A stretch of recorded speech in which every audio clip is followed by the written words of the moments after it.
This video is to go with Maths Quiz Module 1 Section 6 on variables.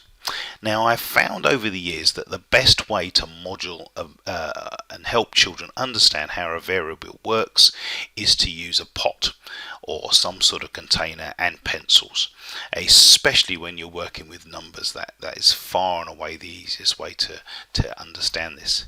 Now, Scratch has two main ways of interacting with your variable. It has setting the variable, okay, and it has changing the variable.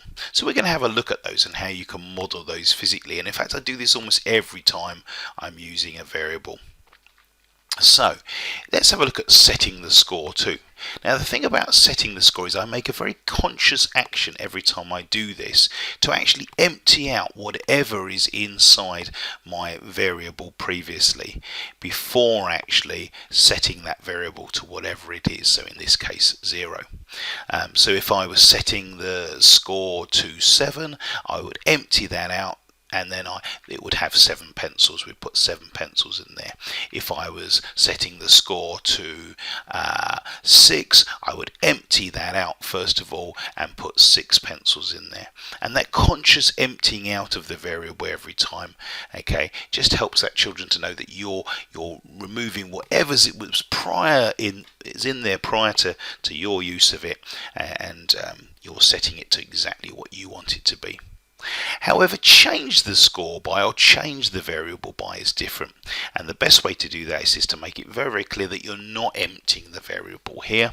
Okay, so here we've got our score, and we're changing it by 1, and we're putting a new pencil in each time. Or if we change it by 1 again, that pencil stays in there, it doesn't get emptied away, and of course now there's 2 in there because you've changed it by 1.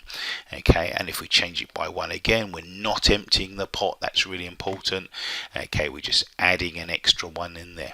And of course, if you were to change this by -1, okay, you can see that you're actually taking a pencil out of the pot.